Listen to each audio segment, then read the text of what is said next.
And we're live. Hello, everybody. Welcome, ladies, gentlemen, and Centurion Devastators, specifically in the Vanguard detachment, to that 6+++ show. I am your host, Tom. I am still coming to you from this strange void world where my internet's incredibly terrible and I make no promises for my continued permanence at any stage, so please do bear with me.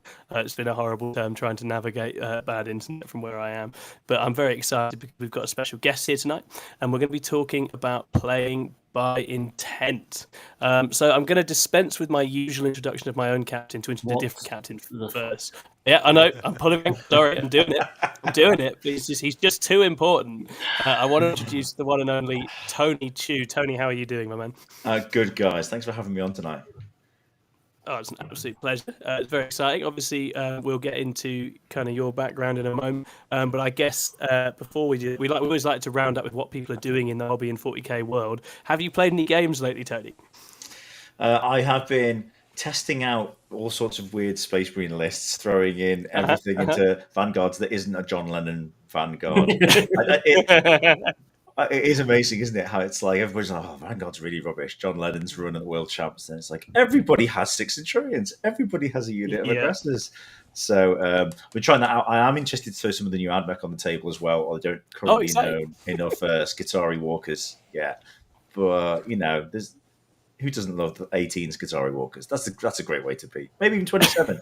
And I'll be bankrupt. But it's the way to go. Yeah, he will be bankrupt. He will be bankrupt. But yeah, no, that's it. It's funny with the Vanguard thing because, as you say, I was obviously doing some bits and pieces with Team England with you earlier on in the year, and you were like, Vanguard's really good, and everyone else in the team's like, no, you have to run Ice, so we've got to run Ice. And then obviously John Lennon does it. John Lennon does it like a couple of months later, and everyone's like, oh, Vanguard's the best one. It's the best one. The best one. Could have been me, couldn't it? I could have been the guy going. Could have been you, man. Could have been Tony. Should have gone on my gut. Never mind. Oh dear, but we learn. I'm also joined tonight, as ever, by my dear leader, Chris. Chris, how are you doing? I'm very well. How are you, apart from bad internet? I've been sick for 2 days. I'm not going to lie. Teachers might empathise with this. You teach, you get to the end of term, you stop, and you're like, oh, I can't wait to do a bunch of things.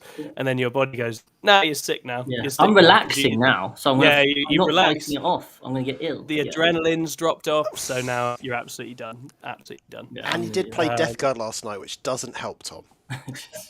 Well, yeah, I was already sick when I played into Death Guard, and that kind of confirmed my death, I think. But yeah, Orcs into Death Guard, I knew it wasn't going to be very good, and it wasn't very good.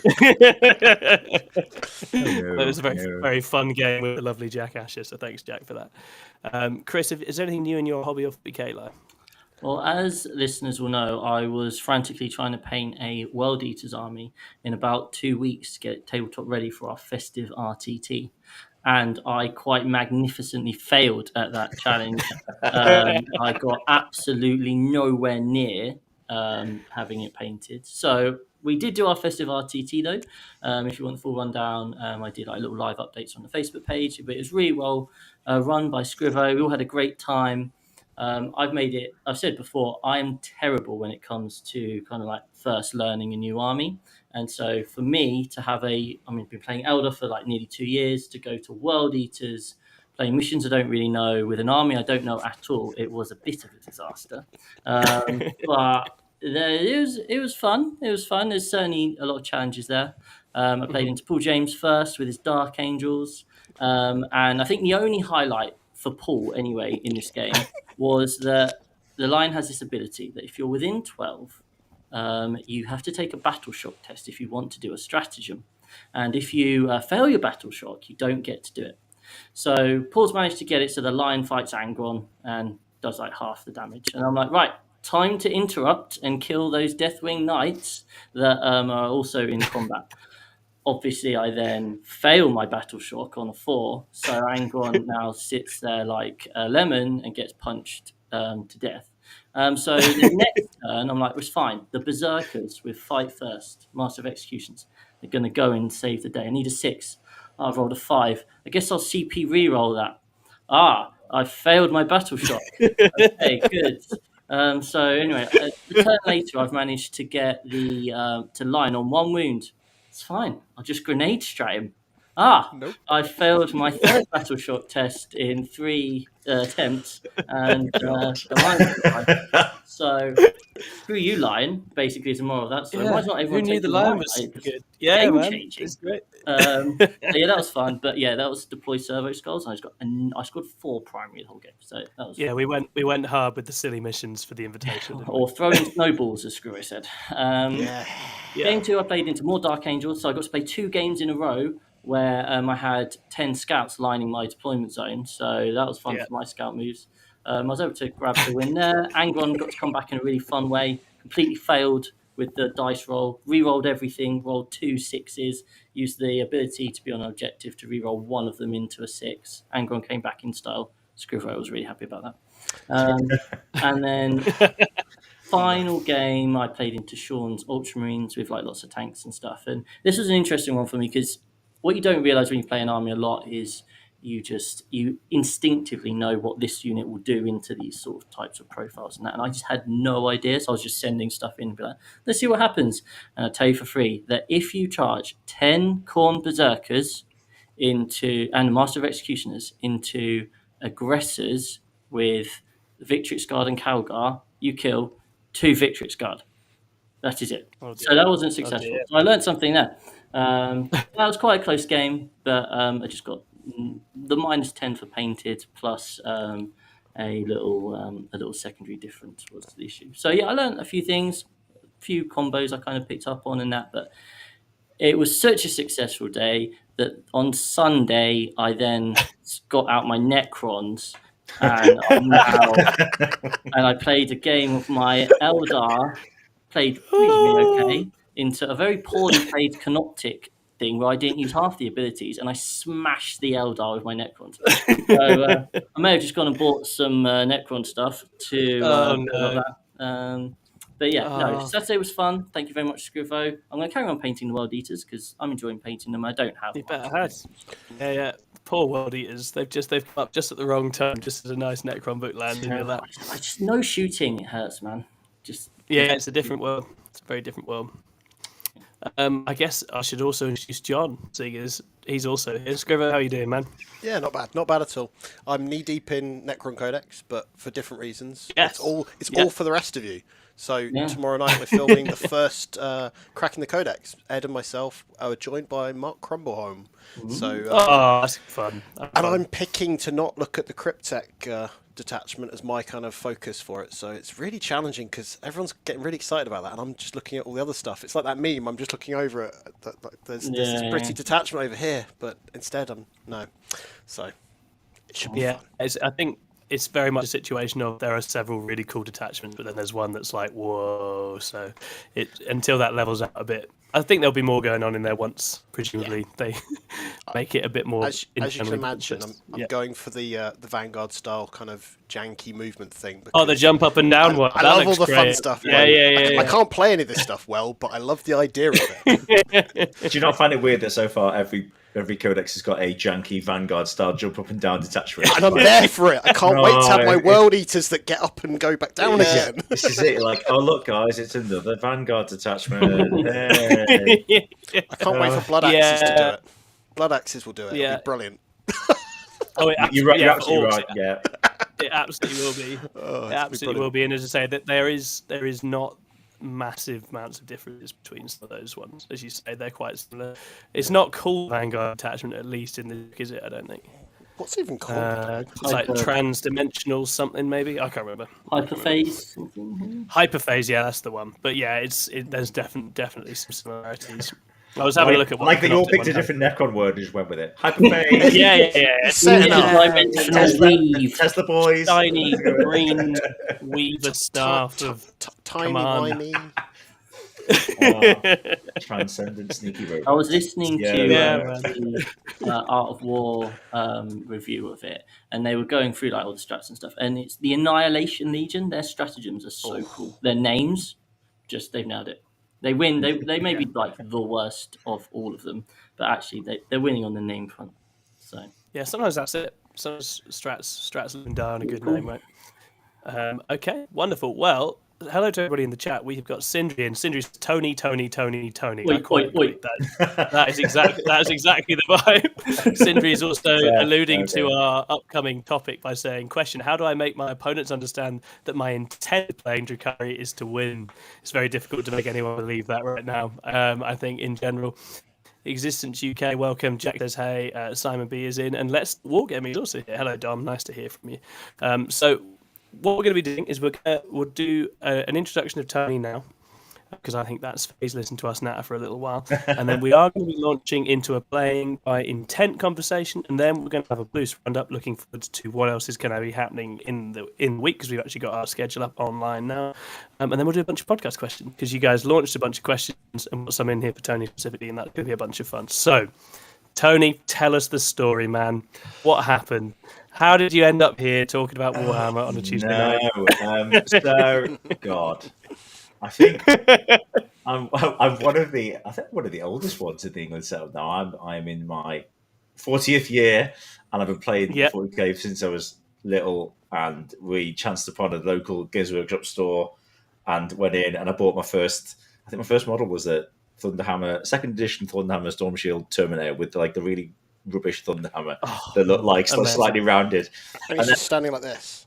Yeah. And I'd played Space Crusade, and I had an idea of it. I didn't realize it was a company with games. And the good old days back when it was like Games Workshop did January sales, and it was like Lister and all sorts. And they stopped doing that because they realized that nobody bought anything all year, and they saved up for the January and Easter sales, and just went bang, 2-for-1 boxes. They did crazy deal stuff. But I think tournaments really started for me when I stopped playing for a bit after when I went to uni, and after uni I started playing again.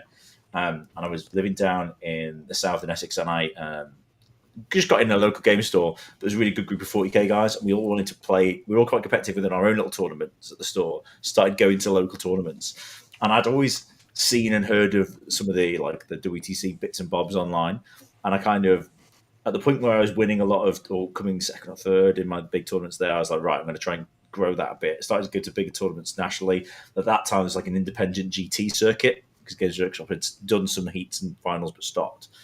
And I got into the team in my first year of trying in 2013.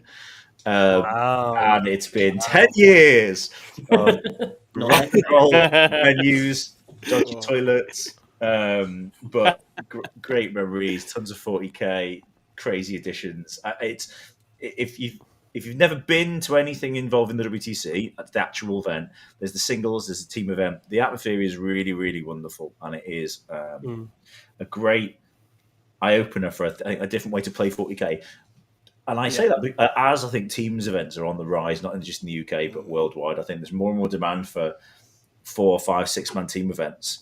It softens the blow when you lose a game, and it makes winning the games even better. And it gives you even more to socialize with outside of the tournament itself, prepping your armies, doing a matrix if you do that, practicing the lists, practicing on the terrain, deciding what you can tweak and how you can prepare for it. There's so much more that it brings into the game that way. And I think when maybe 3 or 4 years ago, even teams coming out of lockdown, just before lockdown, when we used to try and do team events for fundraisers, it was always it's a 3-man team or 4-man team. Somebody's dropped out, so the whole team drops out. It was a very different atmosphere to it. So that's what brings me to here. Captaincy. Well, Josh Roberts has been the captain for as long as I've been playing for the team. But this year, just step back due to work commitments, and so I am stepping forward. So this is my first year. I did ostensibly take over the team for a bit when we had the lockdown year that never went anywhere, but I stepped back, and we had kind of was the team by committee a bit last year.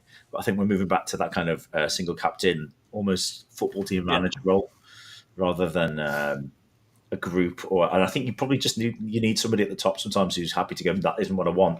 I want to pick option A, not option B. And maybe that pays off at the end, maybe that doesn't. I suppose that's the joy of the journey to WTC. Completely. Yeah, absolutely. And I think it's certainly, obviously, the first year I've really been anywhere near that setup, and it's really fascinating to see it. But it feels like it's something where, as you say, because the interest and the way the hobby works is changing and developing and has changed so much in the last few years. I guess England is growing and changing with it, and it certainly seems that way, right? It seemed like a very slick operation this year where you're trying to really work at you've got a kind of online community for it. You're working at making sure people are plugged in and very involved, lots of events and stuff. And that's, I guess, that's all part of the challenge of trying to lead one of these things in the modern era, I guess. How have you found it? I wish I could be a captain 10 years ago when I didn't have children and I was newly married and I had more free time, because I suppose I wouldn't have the experience and the calm head to be the person that people want as the captain this year, because it is a vote that you get in and the other players go, you're going to be the person to we want to kind of to frame it, to lead it. And I say that just because we have more people applying. We had more people apply this year than ever before. We have more people applying this year that I think could potentially make the team and make the playing 8, and nobody would bat an eyelid and go, they're all great. But picking 8's really hard. I can say straight up that there's going to be at least 1 or 2 from last year's team that don't make it. I don't know if I myself make it as a player in the top 8 yet. I think you have to go with players who are strong consistently in a range of areas: list writing, playing, top tournaments, singles, team tournaments. And the hardest bit is for me is getting to see everybody and getting to know everybody. There's some people that I will get to meet once or twice maybe this year.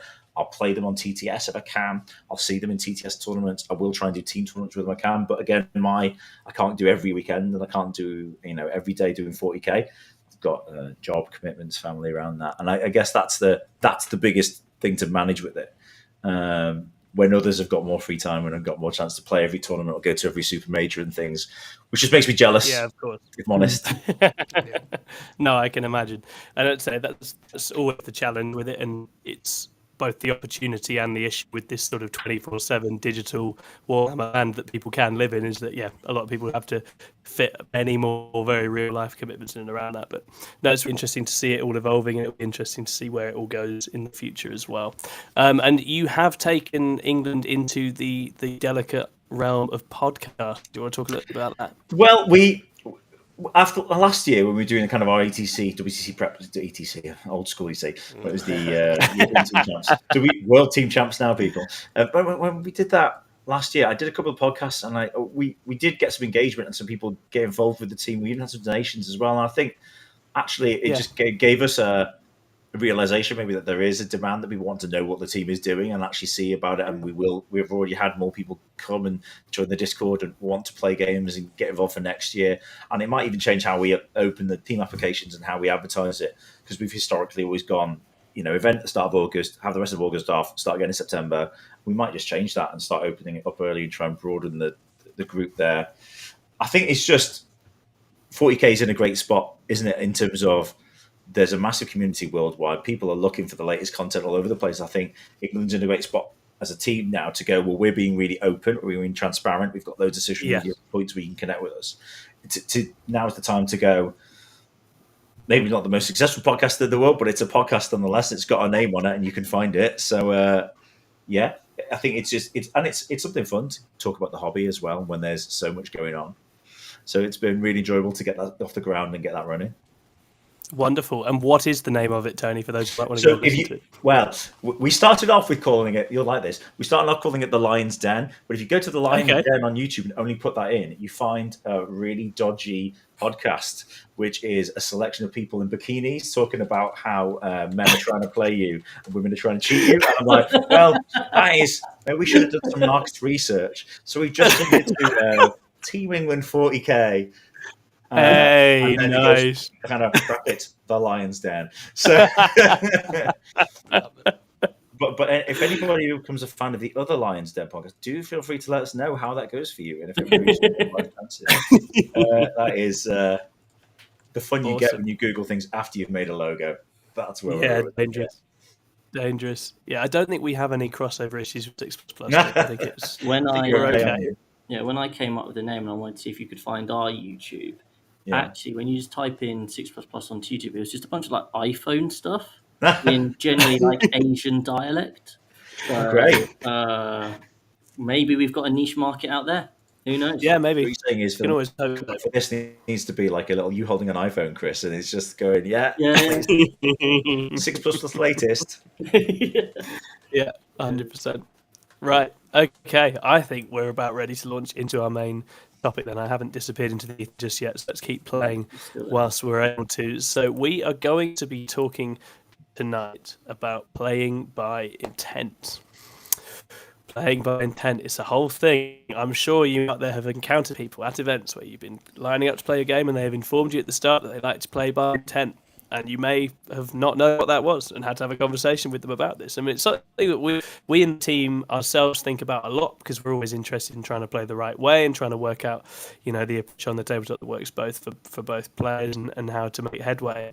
But we're also interested in the challenges of doing that. And I feel like playing by intent is one of those minefields that once you start opening it up, there's a whole bunch of potential issues and potential benefits to be gained by doing it, but it does kind of give us new insight into thinking about competing in general as well. So I guess where we would start with this is to try and define it.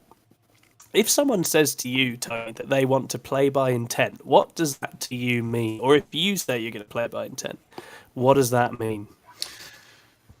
Oh, it's a fun one, isn't it? I think, well, nice and easy. It should be that if you're going to play by intent, then you have a very vocal game where you're going to declare to your opponent all the way through, I'm going to put this here, I'm going to do this. Something I'll often say to people like when we're doing transports, little play by intent is going, I'm going to get this squad out, I'm going to move them. If I've got an advance, I've got an advance, and I'll charge out of it, for example. I'll go, should we just measure the distance? Because I'm going to do that, and we'll just agree on the distance now, and I'll put the models out. If for some reason we go to measure the charge and one's a bit too close, we know that the distance was this. That's the prime example of that. Or, my intention is always to put my scouts in reserve every single turn. Yep. I never want to not put my scouts in reserve. Never, ever. Those are the points where you go, okay, that's absolutely great. But you can probably find already some examples there of points where you go, well, what if they do this? What if? And I suppose that's what the kind of worms that intent offers, and it's how you manage your game. And then it is a bit of the social contract of 40k, I think. It's about if you're having this really vocal game and you're talking and having a great game and it's back and forth, it's nice and balanced, everybody's happy. Hopefully you can work that out as two adults playing with your painted toy soldiers, which is how literally I say that a lot to people. It's toy soldiers. I mean, we're fortunate, I suppose, that bar the recent Hellstorm games, most events are for a nice shiny trophy and maybe even a box set, but you're not playing for thousands of pounds, and it's not, the fate of the world rests on it. Maybe the toy soldier world, but it's keeping that in perspective sometimes. Some people can get very heated if they think that they're playing by intent and then you've held something back from them or you've denied them something. How is that for a definition? Is that where you think that goes? No, I think that's really good. Yeah, I think that works really well, and you've alluded to some of the, I guess, like tensions in it as well, right? And I think that's a very helpful start point. As you said, it's often about communicating very explicitly with what you're trying to do, what your goals are, and as you say, being very, I guess, partly collaborative in double checking and agreeing what distances are involved, what kinds of things are possible. It can be little rules basics. I was playing with Jack Asher yesterday. I was like, my intention is not to let Typhus and 3 Death Shroud drop behind me in like the first 3 turns, right? I'm on TTS. I don't want to move Grots around. I've got a bunch of Grots here. I can keep them at the back. So let's, it's things where you're just kind of, at times you can save time with the stuff, couldn't you? I mean, did you guys, John, Chris, you got anything else to add in terms of defining this or what it means? Do you want to go, Scrivo? So, like you just touched on, Tom, like to me, it's the collaborative nature of it. So the you're collaborating with the end result is being you have the cleanest game with the least amount of friction. Because to me, the worst thing you can have is where the two of you are butting heads, because it's meant to be 3 hours of a game or however long it is, where essentially the two of you are having a great, fun game, and then the result, is going to be someone's going to win, someone's going to lose. But as long as you're still having fun, it doesn't matter in that respect. It's like, as long as you both had fun and you don't go out of it going, oh, that was horrible, that guy was unpleasant, because he just, like, if you can avoid that, fantastic. So as long as it's that collaborative kind of nature of, like Tony said about the pre-measuring, like, I love being able to go, there you go, they're there. If I nudge them or you nudge them, we know that it's an 8-inch charge set up. There's no the ambiguity's gone. You just know exactly where you stand, and there can't be any of this. Oh, I've just rolled a 7. Should we just remeasure it? It's like no, you know where you stand, and it's just clear. It's just the clarity. It helps. Yeah, exactly that, and it sort of eliminates those edge cases. Isn't it? That's the idea. You're trying to just smooth it out so you're not caught in the little minutiae, suddenly going back over things or trying to game things differently. It's like, well, we've worked together, we've agreed certain things, and it can also save time and cut corners in terms of just we both know what the right way to play this situation is. I'm telling you that you're agreeing with me, so let's just assume that's what we're doing with X, Y, Z, rather than having to be inch perfect with every single thing. Chris, you got anything to add to that, mate? Yeah, I think you kind of like the key word here is obviously the communication side of things, isn't it? It's just we want, as you said, we want it to be as smooth as possible, and by us being on the same wavelength in all of the areas that we're remembering to talk about, then that makes life easy. I think the more interesting thing is like how far do you push that? Like what is the thing? So you've got such a wide variety of players and how they approach this and what they're willing to declare and ask about or tell and what they're not. And I think for me, I'd be really interested to kind of get, especially what everyone's opinion, but especially Tony's having played at the WTC, of what it's like at that highest level when you're both. Because I mean, I've played games where I'll be like, oh well, if I do this, you do that, and so I'm going to do this, blah blah. I'm talking it through, and my opponent's gone, oh, like that's quite a good idea. And you're like, oh, damn it. But you would assume, for most part, like the WTC, they're seeing the highest level kind of like plays that they can make. So I think for me, it's an interesting one of like. There's lots of different examples here, but for one would be that whenever an opponent moves within 9 inches of my ranges, every single time without fail, I will say, just remember I can move these D6 inches now. Are you okay with that? Would you like to change anything? And obviously there's a lot of strats out there at the moment. The Marines have one, Necrons have now got one. That's a big thing, right? People are going to be moving within 9 inches of units all the time, and some players are going to go, aha, well, I'm now going to move 6, and other players are going to go, I can now move 6. Are you sure you want to be there? And so I'm curious, like at kind of like the WTC and that sort of thing, when people are doing these sorts of movements and that sort of thing, like how is it approached? Are you constantly in a dialogue, a constant discussion of everything you're doing, and would you like to Overwatch and blah blah blah, or is it a bit more like I'm going to do this and I'm going to see if he does that sort of thing? So there's two different parts of your question there, Chris. The first one you mentioned about like the Overwatch. So that's the kind of thing where you go things that your opponent has to have the opportunity to do before you move on. You have to go. If you move your Rangers and then I move my you move something else. I can't go. Oh, I can go. Maybe. Oh, you've moved to that tank. I wanted to Overwatch them. That's fine. But rather than waiting to see 3 other things move and go back to it, you can't. You can really ham it up and go, do you want to Overwatch? Do you want to Overwatch? Do you want to Overwatch? Every single time. but it's so fun. And tease them into wasting some CPs. But most of the time, that's the kind of thing WTC very, very clear on.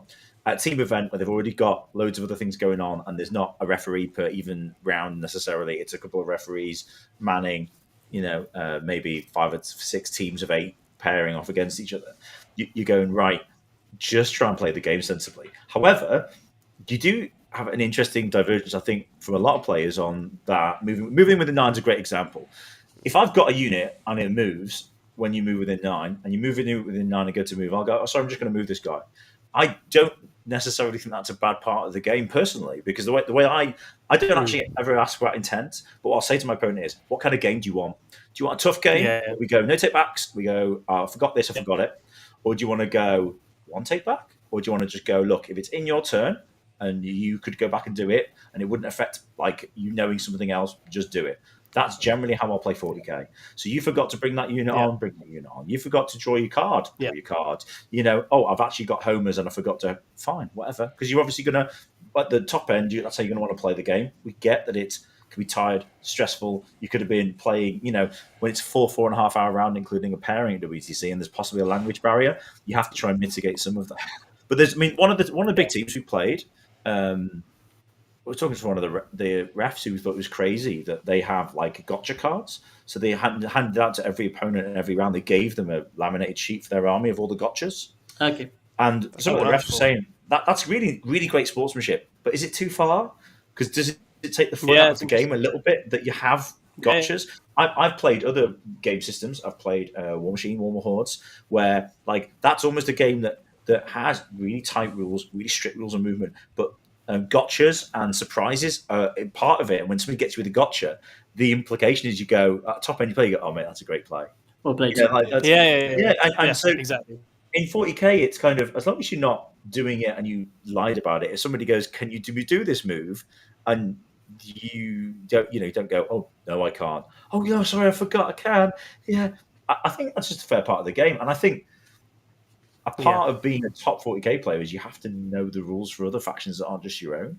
I think you have to go in and read, and you have to practice, and you have to look at the other games. So I won't necessarily warn my opponents every game that the Rangers move. I might say it pre-game. And they ask, "Have you got any moves?" I go, "Oh yeah, and there's a this difference, one moves, right? this one moves."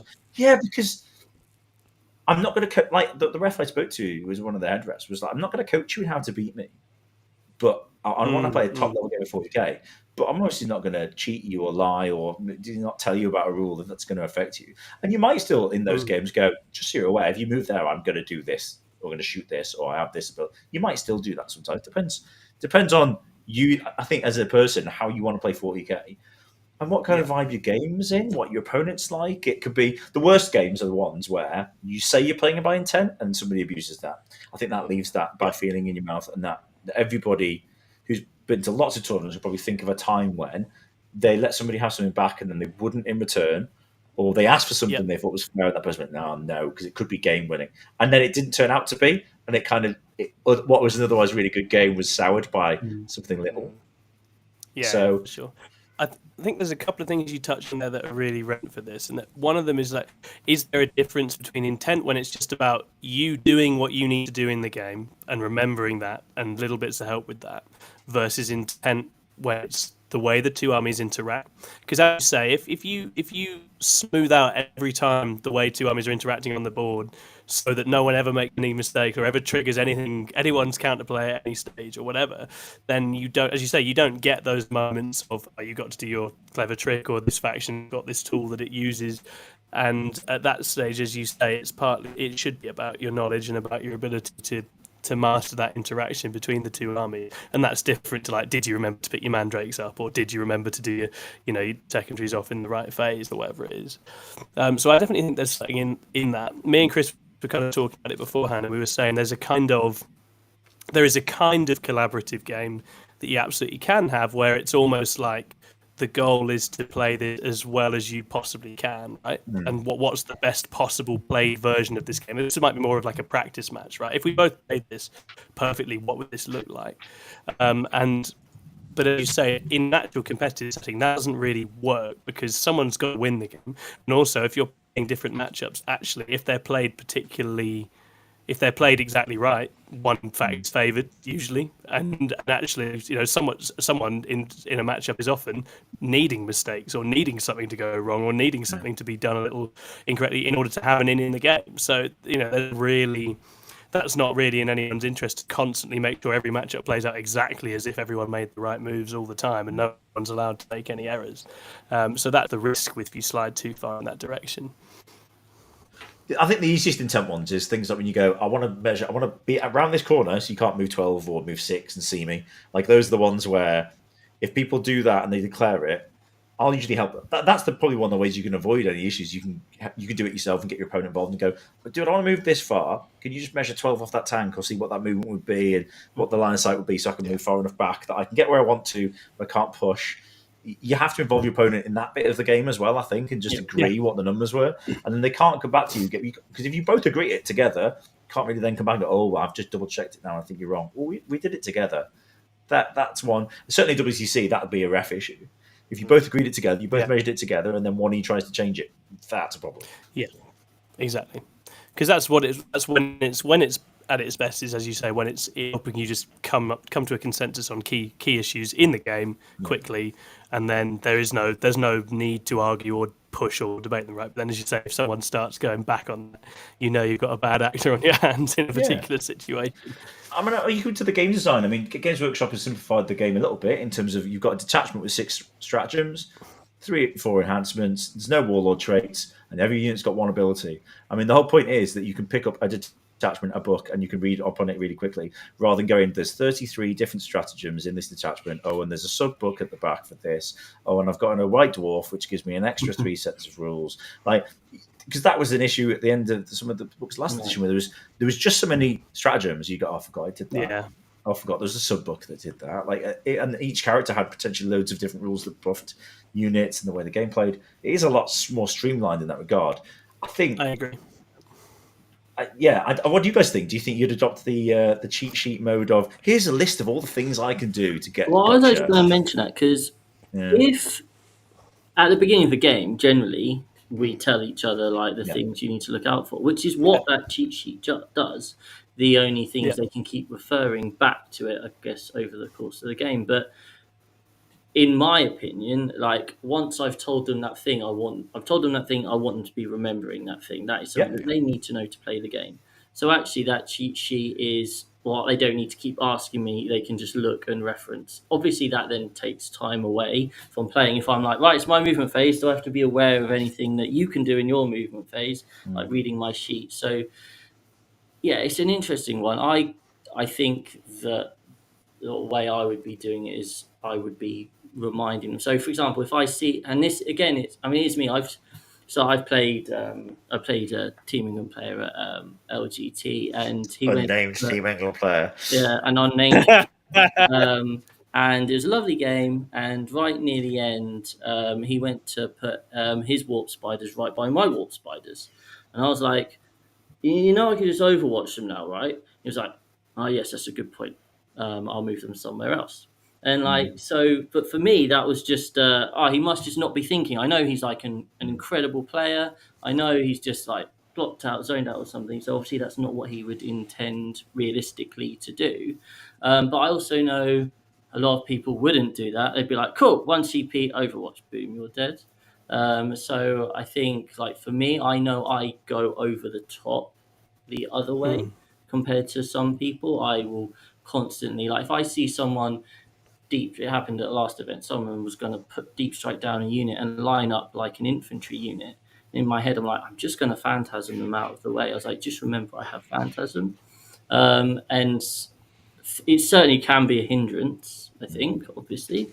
But for me, that's kind of where I've got comfortable in playing regularly. But then I'm like, do I actually do it all the time? Am I being consistent with this? Or actually when the game starts, am I suddenly maybe I won't mention this and let's see if they fall into it? I genuinely don't know.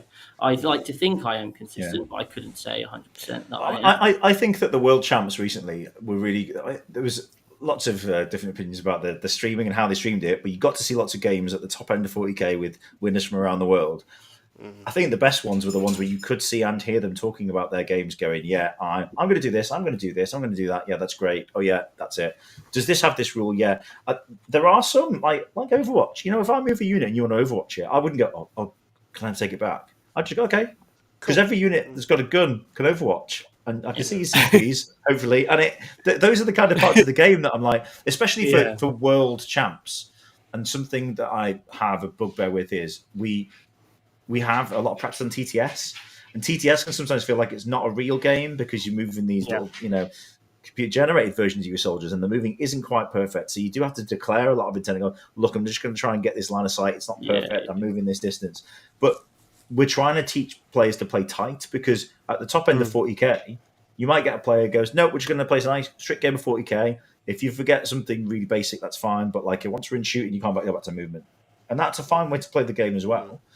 And you have to be ready for that, and you have to be ready for opponents that you won't get a ref come and give you bad sportsmanship if you go, oh, I forgot to bring my unit, I forgot to rapid insert this unit, and he's finished his shooting phase. Well, sorry, that's the kind of thing that happens. You go, okay, I have to play, I have to know, and I think that the best teams at the World Champs don't have an issue with intent or playing with it because their players know exactly what your army does, and if they didn't.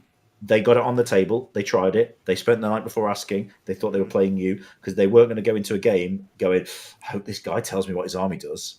And I think that is a player standard difference that sometimes players find when they get to the WTC for the first time. I'm very proud of the record that in the 10 years I've been involved with the team, we've always taken at least one new player. That hasn't always been a win where that player's become a squad regular for the next 10 years. But I'm proud that we've done it and we've tried it, but you do see some things along the way. One of them is adapting to the fact that some nations just play WTC format, terrain, missions all the time, really strict games, really tight games. And they come so polished in terms of their prep and their list knowledge and their knowledge of their army and your army and what the averages and the differentials are. Talking about your World Eater game. So they'll have done that game 5 or 6 times at least just to figure out every possible average it could be so they can predict their score really tightly. Because WTC at the high end, with the top nations trying to win it, it's getting absolutely honed. Expect, isn't it? Yeah. So it's, I think, and once you get to those levels, you just don't get the same intent issues. And that's where it's difficult, isn't it? Because you pay money to go to a tournament. So you go to the next UKTC big major, great, 400, 500 people, whatever it is, and you turn up and the person hasn't played against Eldar. Do you go through the stratagems, go, cool, that's what Phantasm is, that's what this is? Because you probably then try to explain, the Incarn does these 7 things, and then when it does this does this, which lets me do that, and then I can do this, and look, you're all dead. I mean, that's the kind of, I remember when I used to play the Eldar playing list. Exactly. And I'd go, it does this, and they all do this. People go, okay, yeah, cool. Brilliant. And they just deploy stuff randomly, and you go, cool, I'm all over here. This is all dead, and they go, oh. Yeah. One thing seeing it, it's another thing playing it, isn't it? Yeah, absolutely. Jim, are you going to come in there? John, quizzical eyebrow, John. Yeah, so what you were just describing there to me was very much what I saw with someone like Team Poland, where literally cleanest games you'd ever see. They'd played all the matchups so much that I was terrified watching their games because it was like a surgeon, and you don't see that when you go to your average sort of UK tournament because there's the chance you're going to play someone that hasn't played matchups before. I'm that guy quite often, and it's quite awful because you just go, these guys are so polished. I think there was one team, it might have been Poland, that just went, we're not doing any takebacks. You can if you want, but we're not. We're holding ourselves rigidly by this. And I thought that was fascinating because you then don't have any regrets. You don't go, well, should I have taken that take back? It's like, no, in some respects you shouldn't because you're not going to learn, right? Like you can't learn if you don't make the mistakes. So sometimes I think it is nice to just play by intent, but also, like you said, the amount of time someone's gone, you've just rolled some dice, can I quickly do this? I'm like, well, you've got more information now. I don't feel comfortable you going back because you know what's happened. Like, this is the future. So sometimes there should be a line drawn in it, at least. Yeah, I completely agree with that. And I think it's the kind of causal chain thing, isn't it? Where it's like, at what point, how many mistakes and of what degree are you allowed to backtrack on, and how can you possibly do that fairly in a game when it can be little things that make a huge difference, and it can be completely uneven in terms of what side is making mistakes, and how sort of significant to undo those kind of errors it is. And I think it's very slippery slope to go down, and that's where intent can get out of hand, is if it just becomes this whole system, oh well, obviously I wouldn't do that, obviously I wouldn't do this, obviously I'd have triggered X, Y, Z. And it's like, I know, very, very specific with those kinds of things. You don't want it to just become, I'm not going to make mistakes in this game. That's what I'm just telling you now, so that you don't let me make it. That's how we're going to play, Tom, now. Good games have mistakes in, and some of my favourite games I've made catastrophic errors in, and it's good fun. There's a story in it, right? And you learn a lot. Exactly. Chris, you were coming in. No, I was going to say, exactly. Stephen Box had a thing a little while ago where he was saying he's obviously got this bit of a nice guy Vanguard Tactics image, and he was getting a bit fed off people going, do you mind if? And he was kind of like, it was an interesting point because I think a lot of the time we do go, do you just mind if? And then it depends. I had an opponent once who, after I'd shot 3 more things, went, actually, do you mind if I teleport my income when that unit died? I'm like, no, of course you can't. So but that's like one of the very, very few times I've ever kind of like refused someone because, and that's that thing. Like, there's a difference between us knowing what the realistic right thing should be done, and obviously you were going to do this. Like, you put them there to do that thing, so but or is it them going, I've suddenly thought of this. I wonder if I can get away with it by saying, do you mind if I do this? Because they've suddenly, because you're quite often playing for clock. A big part of the skill is playing quickly enough, and you're playing within that time limit, making the best decisions you can within that time limit. And if you give yourself extra time to think of the best play, I'll be halfway through a turn and be like, actually, I could have done this. You think as you start to do things, you're like, actually, this would have been better, and I could have done this.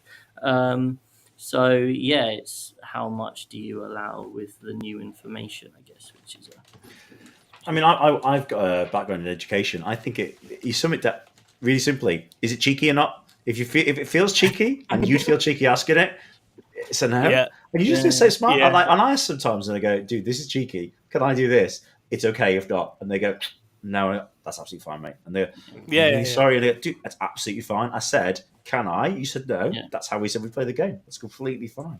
You think it's 100% fine? And I said, "It's a lesson to me. I often say that it's a lesson to me. I won't forget it." If it doesn't feel cheeky, you think it's a genuine mistake, they look appalled that they've forgotten it, then they're great actors. Or you go, "Okay, I'll let you have it. I won't let you have it." It depends on the game. And it was right back to how do you start the game? How do you explain the list? How do you play from the game one, from turn one, measuring? And it can be little things that as well. You declare a game like that, and then somebody goes to measure their 12-inch move, and they move 14, and you just measure 12. Like it's stuff like that that I'll double check with people and measure with. Some people will get annoyed by that. It's not like I'm double checking every measurement with them. You move 12.1 instead of 12. But equally, I'm going, you moved your assault unit 14 inches and it moves 12. It's big margins, And that is it, It's such a measurement and specific game in some ways. And yet, measuring with a tape measure quickly and moving stuff quickly is actually quite hard to do very accurately. And people do take liberties, and very, very rarely do they undersell themselves when they're moving. But quite often they will be like, I'll just come here and this is roughly 10 inches. But again, I'll do top-down measures. I'll measure 12. Dude, Chris, you put your finger out. Measure me the 12. Right, that's what my attack gets. Because you just got to play the game like that and involve them all the way through, like you said. It should solve most of your issues. High-level 40k players aren't going to be going to trying to screw you over or to find that gotcha, I don't think, to get you that way. Yeah. But they are. One other thing you mentioned is, do you point out the mistake? Like if somebody's hoping to tag something and they don't, or if somebody does, if you don't want it tagged and you go, "Oh, okay, I just won't say anything, they don't tag it." It's one of those ones that you can leave hanging in the air. You don't have to tell your opponent what to do. You can ask, you go, "Do you want to tag this or not?" They go, "No." You go, "Yes, great." But that's it. But that's what I have found. I have gone at that point you're moving into playing their army for them, aren't you? It's beyond. You're really into kind of, well, I can spot what the optimal move with X, Y, Z would be. But it's like, does it? It's not. Is it your job to absolutely invite that?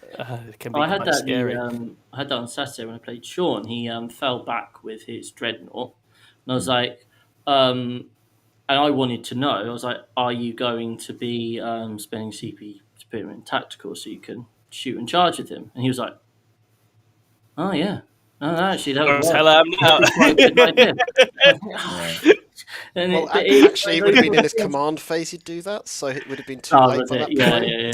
Actually. But, it's just like one of those things where, you can. But then I also remember a while ago listening to Jack Harpster talk about Grey Knights. And he said he will always remind them about Mr. Deimos, always, which is obviously one of their biggest things. If you move within 9, they can move or teleport away. He says he always does that because he wants to play that game of he's going to put them in a situation where they're damned if they do, they're damned if they don't. He's like, I want to play this game, which is the proper game of 40k. I don't want to trick them into making a mistake. I want them to do what they think is best, and I'm just going to beat them anyway.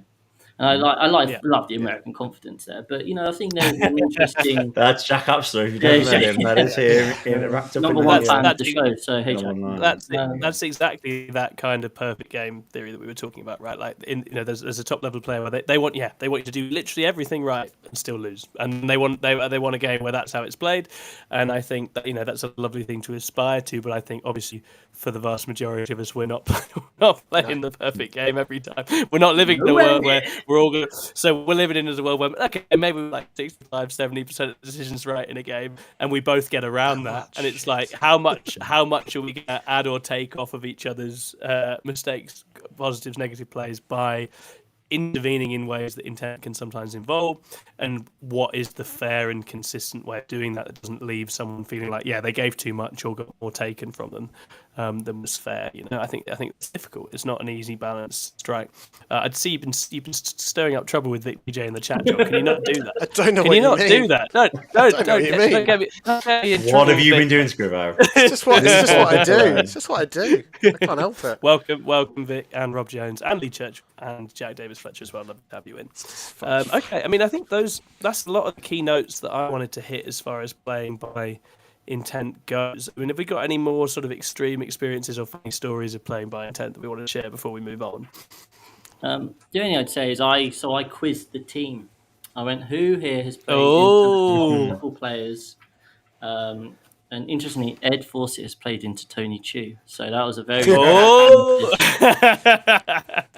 Did he use the C word a lot? Because that's how Ed talks, right? No, but I think generally a lot of them had a lot of positive things to say. The one quite common piece of feedback was that when things get tough and tight, behaviors change.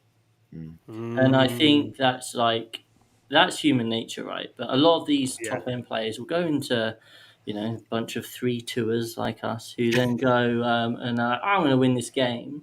And then all of a sudden we're giving it a bit better of a game than they were anticipating. And suddenly they do start to kind of push the rounds of kind of like maybe mismeasuring things, trying to get these takebacks and that. And I think that's quite an interesting one that actually it's okay, as we've said, it's okay to play the game how you like, but what I think is entirely fair is to be consistent with that, and that you shouldn't be changing your habits kind of like as the game goes, depending on the situation. You should as yourself have made that decision yourself about how you want to play the game, and then you play that game, win or lose. And I think sometimes there might be elements of these players going, oh, no, actually, I can suddenly see how this is about to go wrong.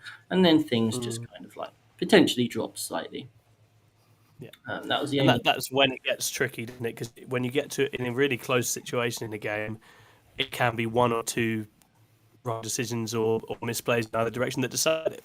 So at that point, there's a real pressure on. Are you gonna let? Are you gonna stand up happen? to them? Like we've got Lee Churchwood in our team who has played into a lot of the top end players. At LGT, kept running into internationals. Yeah, he's really good at playing 2 every super major. That's his favourite. Yeah, it's his thing. And he will regularly tell us about how they were trying to do X, Y, and Z. And Lee is very much a no. We said this. You can't do this you can't move your models in my turn. You can't start trying to add these extra. You can't just pick up that unit and move it there and say you're going to shoot me. You actually have to measure it. And he's very much black and white like that, and very good at dealing with it. But a lot of players aren't, and I think sometimes he's a stronger personality. Yeah, he has. If I'm playing into some of the top players, I'm just assuming that they're doing the right thing, and you can quite easily be almost like browbeaten into letting them get away and having that edge. They're not doing it necessarily in like kind of a malicious way, but I think it certainly can happen. Like that Vic VJ, absolute nightmare. Do you know what, Chris? I'm listening to you say that. I'm gonna contradict you there. Okay. I think being a top player doesn't mean you're a nice player, and I think that the best ones are. And I think that there are players out there who, even against other top players, will play that browbeating game, try and push, try and niggle, And I always approach my 40k games the same way. I try and laugh and smile all the way through, whether I'm winning or I lose. I don't really care. I've been very fortunate for a very long time now to play, to go, to even win the WTC along the years. So like I've been to super majors, I've been to GTs, I've been to team events. I genuinely don't mind. I'm going to lose some, I'm going to win some. Some players though are just don't have the right attitude with that. I think if you go into it and you set the intent rules up, or you go, like I said, are we going to have a good game? It's up to the other person to match that. But I don't think you should feel bad I suppose if you're going to pay money to go to a tournament, I think you should go, well, I'm not happy with that. Do that rather than go away and then be upset or salty about the game afterwards and go, and salty's not the right word. Salty implies that you're bitter or it's not fair. But when I used to do reffing for a big event for Cali when Tim King used to run those up at the Element Games, back when that was like one of the biggest events in the UK at the time, a long time ago now. And a big thing we had was players would come after a game and go, oh, I had a really crap game against that guy.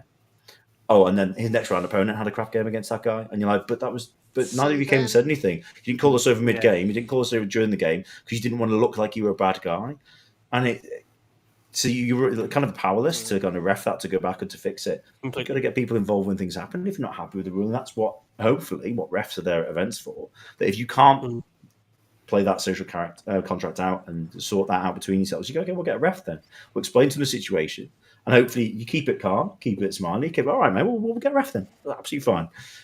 And kill them with kindness is the best way. But just don't ever feel bad for being, like your friend said for your friend Lee there, and going, no, listen, mate, that's how that works.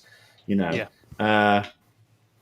One of my favourite examples of intent that involved me was in a game where I beat a player. It was a tight game, and it was I had Eldar, and they had a Xenos army where they had to. It was a mismatch, but I told them what my relics did, and I told them that this Farseer had an ability to fly, and I flew him out. And then he spent like half an hour of his time wrapping this Farseer with loads of units and making really long charges. And then he's like, cool. And then I flew the Farseer out because he could. He said, what are you doing? Like, you can't fly. You never told me that. And I'm like, I said, do you know what my list is? Yeah. And I said, do you know what the relics are? He's got this. He went, yeah, I know what Elvit does. It's really meta. It's completely fine. Okay, cool. I love the flat foot. So I was just like, and we had a ref, and he goes, did you know what it did? And he went, yeah. And he went, did he tell you? And I went, yeah. I was like, okay. That's and you kind of have to go. You know, my favourite one is one of the pictures that got me into WTC is that classic one that first intrigued me was all the bikes that scouted. Oh, the White Scars. Yeah, but the White Scars guy killed the tau player at deployment because he went up and got it and did it. And he's like, you want to put everything in reserve? You sure? Okay. Boom, up he went and did it. Blocked the guy's army off the table. Those are the kind of things where you go, well, that's just hilarious. Another one, I mean, the big last year's Games Workshop, was it Warhammer Fest games? Yeah. I played Mikey Herbert, and he had the Marine Desolators, and I had Jesus the Cult in MSU vehicles. It was a terrible matchup for me. And he was winning, but he let me back into the game, and I snuck like a really small win because he charged a truck, and he didn't have to charge a rock grinder, but he got greedy and did, and I was like, oh, it's risky.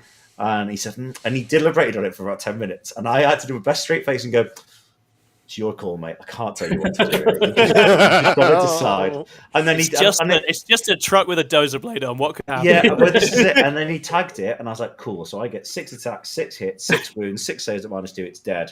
And it opened up a whole flank behind a ruin that he blocked off so well. And he literally looked at him and went, I think that's just lost me the game. And I was like, it might have, because it killed. Like, he blocked my deep strikes, he blocked me off flanks, he blocked those tanks moving. It was so good. Those are the kind of ones, though, that, like you say, they're a learning experience. They go, I'm never going to do it again. I'm going to go be greedy. You know, the classic one is always the split fire as well. Where you there's a pathway. There's a pathway there where it works. He blocks Goliath as well, right? There's a path there where he just blocked you up, and then it's a good decision. But as it is, it's not. But that's not like I definitely think that is. There's no ways that you're cool to be like, I don't think you should do that. Like that. Yeah, exactly. Then you've got a free Goliath running around. Yeah, that's their just like tactical cool, isn't it? Like, because quite often you do get. I've had some games which have been so freely taught. We've been taught that it is like, I really don't know what to do, and like you kind of talk, but you can potentially discuss it. Sometimes you do it when you're playing into like maybe a weaker player who's like you just know what's going to happen anyway, so you're just trying to help them to maximize it and that sort of thing. But yeah, I definitely wouldn't. And when it's a really close game and a big event and that sort of stuff, you know, like they have to make their decisions themselves, don't they? Really, but like the thing, the examples you gave, you've got to know that Eldar do Phantasm. You've got to know you kill something in cards could pop up. You've got to know Overwatch is there. I just go now. This one of the pre-game questions. Have you got a strat to move stuff when I get close? Oh no, it's just okay, great. You just need to know. And at which phase? Just knowing the phase. That's it. Like, just about. Yeah.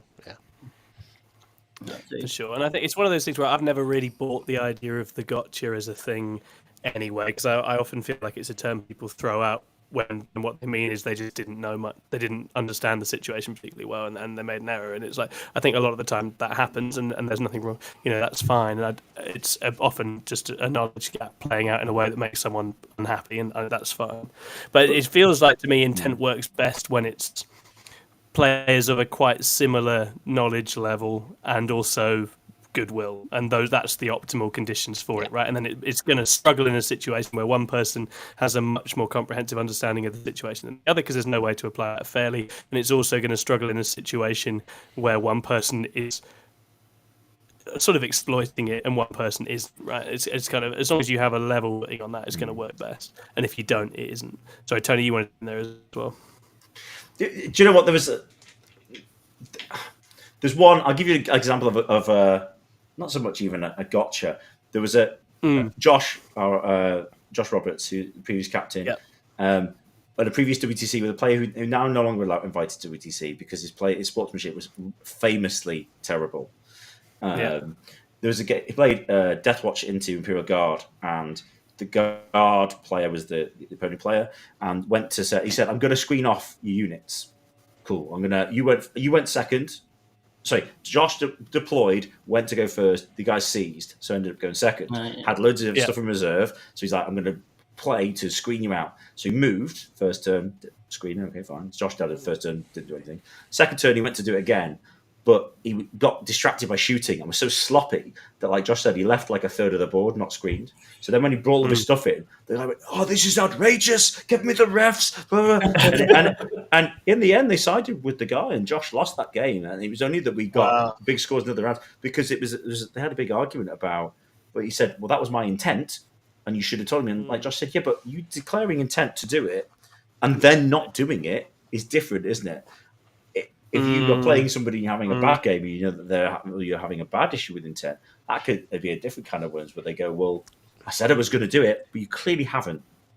Those are the kind of things where you just go, right, if you want to do that, measure it. If you want to screen out my cent, measure it. Here's a cent.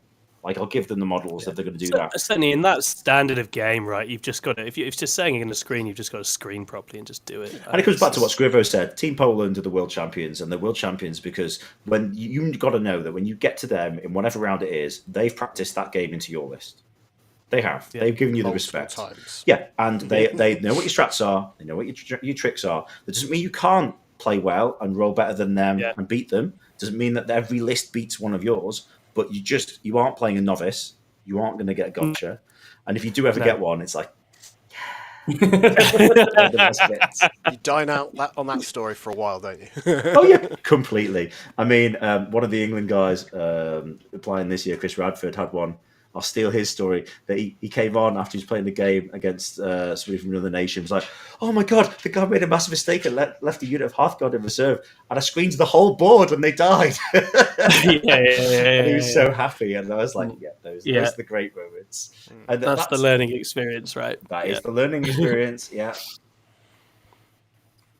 Oh, I've lost playing Votan into Chris Radford, so I empathise with whoever that person was. Wonderful. Right. Do we have anything else to add on that, guys? I feel like we've kind of trawled around that fairly happily. Yeah. An interesting thing, and certainly what I'd say to any listeners out there, if you're getting into a game with someone playing by intent, it is, as we've alluded to, it's all about communication, understanding fully where someone else is coming from, and also knowing what your limits are and what you're not comfortable with. And so you do have to stand up for yourself. You do have to communicate very clearly, and it's definitely aware of it, and don't ever let someone use it just as a tool to discuss or take the piss out there, I think is the most important thing. But when you do hit those lovely games where it's two people both coming at it in good faith, it can be absolutely wonderful. And so some of my favourite games, Brian, me and Chris again were talking about before the show, who have we played that does this really well? Jack Tight, whenever I play him, it's so collaborative and so much intent involved. Whenever I play him, get smashed, but I always feel like he's very considerate of the intent dimensions of it and the needs of it, and it's I think those kinds of players are really do carry the flag for it. So it's something that hopefully we'll see more, but I think it's always tricky to until it's actually codified, until you actually had it. We're saying there's something that we talk about all the time, there's not like a list of this is what playing by intent is. There's not like a constitution. There's not, we're not signed up to some playing by intent charter. So you're always in slightly ambiguous territory, which means you have to trust your gut and your judgment. Like Tony was saying, does it feel cheeky? Do you feel like someone's being cheeky to you in the game? Pay attention to those things. They will lead you towards what maybe the right and wrong in the situation is. For sure. Great. Okay. Well, before we go into podcast questions, we are really good at self-promotion, possibly the best. So I thought this time would be the time to insert our Plus roundup. Chris, this is your thing. Take it away. Round up that Plus. Let's go. Oh, let's go. So good on right now. Plus world. Yeah, so for those who don't follow us on like Instagram and Facebook, we have recently started doing a schedule, putting up what's coming up. So keep an eye out on that and check that out. But what have we had out? Well, obviously Scrivo and Ed have their Cracking the Codex series, and they've done all the marine stuff, and they just popped back to Tyranids, and they did a little tips and tricks video there with the help of Davey. So if you want to kind of have an idea of what you can expect when playing into Tyranids and the sorts of things that they can do, then check that out, that video. Tom's done another meta weather report, which is with a festive special. That's so silly. You say, but the silliest thing I make. To be fair, Tom absolutely nails it, and it's very well done. So if you have a spare 2 minutes and 24 seconds in your life, go and check it out. And then on top of that, we had, it was kind of like last week, but we've had the matchup plus of Orcs, Death Guard, and Sisters of Battle, where Jack and Tom spoke about those three and what to look out for if you were to play into those matchups. And then in terms of this week, Scrivo, you did the schedule. What have we got coming up this week? Right, let me just open the schedule. Oh, I was hoping you'd just be able to reel it off. And then on tomorrow, Wednesday, there is Scrivo vs. the World episode 4, which is featuring about army roles in a teams format. So you often hear people talking about sort of attacker and defender, but what type of lists you want to be using as an attacker? So is there a specific thing like a prey list that will always be kind of good into a lot of kind of specific factions you'd see going to an event, and sort of trying to explain what all these different roles kind of mean and what armies you might see in those positions as well. So just to give you kind of an insight in why as well, because sometimes it's very easy to have people go, well, this army's really good as an attacker, but why? Yep. And it's kind of nice. So hopefully it'll clarify some of that kind of mysticism behind what all these big boys do with their armies. I still don't understand. Awesome. And then on Thursday, we've got Cracking the Codex, episode 1 of Codex Necrons, which, as I said earlier, is Mark Crumbleholm and Ed and I chatting about kind of the first look of the Codex. So we're having kind of a glance over the whole thing as kind of a grand thing, and then from that, next few episodes will be a specific detachment, doing the same format where we go through all the enhancements, all the stratagems, and then do an example list as well. So we're trying to do that sort of exercise again. And then on Friday, we have the state of play on one of my favourite factions, Orcs, and I believe Tom is joined by Brian Seep from that's right. Was Team Scotland, now Team America. That's right. One of my favourite guys to play Orcs. Very nice guy. Yep. Tell us a bit about that, Tom? So we're recording it tomorrow. It's actually 2 years since my first game against Brian, and he was playing Orcs for that. It was the Orc Buggies into Bakari, which was a brutal game in the Leicester semi-final. So it's quite a fun one, because that was the first time we met, and so we were keen. He's taken Orcs to Leicester every single year since, even when like meta be damned, because he's just very attached, because that was maybe his first UK Super Major win. So he's a big Orcs fan. He loves them to bits. We've got a beautiful Orc army, so we're going to be getting into them and their current place in the game. He's been playing a couple of events with them lately. They've got a book on the horizon, and they're not one of the sort of dominant forces in the meta, but an interesting army. And Brian, obviously, I'm sure I don't need to advertise Brian to any of you. When Brian talks about the game, you should listen, because he's a wonderful, smart player, and he's got a lot of humour in there as well. So I'm really excited to record that one. I think that's it for the week. Sweet. That's the Blues Roundup. Sorted. Absolutely. Okay. Well, in which case, we can then do some podcast questions. Obviously, chat, if you want to shove more questions into the main chat, you can absolutely do it. You could super chat us if you needs money for nice things. Absolutely go for it. But don't feel obliged either. And in the meantime, I'm going to pull some questions out of the main chat. So, Harley wanted to know what separates the good players and the great players, So I've got this one. and why is it the Eldari Index? Jesus Christ. It's true. Go on, Chris. You know what? I'll let Tony answer first. You let Tony handle it. I think that's probably the Yeah. right way to play this one. Go on then, Tony. This is a hell of a question. What do you think? So, the best players in 40k make you feel like they'd won the game from the moment you just picked up the models and start putting them on the table. And I think really it comes back to my original thing of they know how the game's going to go. They know all the averages. They have an idea of, and they line things up so that if they do need to take a risk, it feels like that risk was always somehow in their favor. And it was like, I just don't see how I was ever going to go against that. I mean, you do get armies like Chaos at the moment and Eldar that double down on that and make you feel like that you don't actually know how to play 40k sometimes. Because I think, like you said before, you're left with that impossible choice of, well, you could do this and do that, but then the Incarn pops up or the Wraith God shoot you. These are the options that you've got. But the best players are that they know the game inside out, they drilled it inside and out, and the best players are not going to probably have anything to do with the intent chat we've had tonight, and you're going to have a game where they go, it was great, and it might have been a bit brutal, but they were nice and they were lovely all the way through because they already knew how to play this, and they could see right from the off that they had me. They can sometimes see at deployment, you made a mistake. You should have put this unit in reserve. You should have not put this in reserve. And, again, you might find anybody watching might find, I played a game. I needed that force reading on the board. So, like, one of the things our Chaos players always say is when you play a Horde list, don't reserve anything. Everything's got to be on the board. Chaos can't play that slow drip feed game if you've got a bigger army ahead of you, that kind of stuff. So that's the best players I've played against, the best players that make you feel like they have it all locked up, ready to go. There was a long time where when I started playing for the team, Josh was the number one player in the UK, and he would, like, Josh, would you go to all the tournaments in the UK and win all of those tournaments? And it was interesting to over the years gradually see new faces come up. There's a point where Malik was that face, and Malik was going to every tournament, would win every tournament, and then Manny was doing it, and he'd win every tournament. And now I think again the UK meta is in a great place. There's loads of different armies. You see new players winning big 400 5-man events. So I thought Will Whitaker winning an event was awesome. Well, do you know what, Will? And if you chat to Will about his army and chat to him about the balance and how he thinks the game goes, he knows exactly what he's talking about. He knows everything about that list. He knows exactly how it plays, and he's practiced all the matchups so he can go to an event and win it. And that's, if you want to get there, it's not impossible. But you've got to pick the right book in the right meta, and you've got to read up on everything else that can give you a challenge. I was going to say, just write that down. There have definitely been games where I have felt from my opponent's first turn that I've lost, and those games were into Vic and they were into Josh.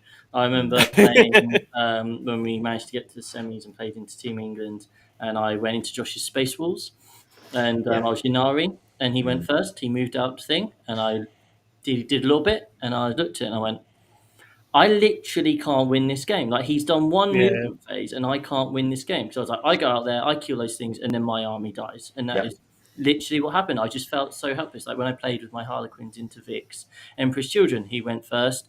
He stuck that big Terminator blob in the middle, which could have also advanced 6 and charged with them to 6 and whatever. And I was like, he'd screened out his deployment zone, so I couldn't feed my stuff for behind enemy lines and that. And I was like, I've lost this game.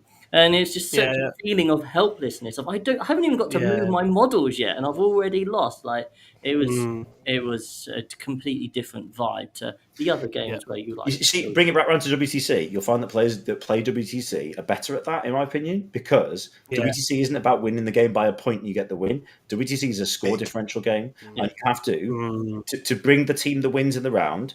You have to predict that you'll beat your opponent by a set margin and bring that in reliably. So that's part of the reason where it's not just knowing what the abilities and the data sheets are. It's going, I know that I'm going to be able to. Oh,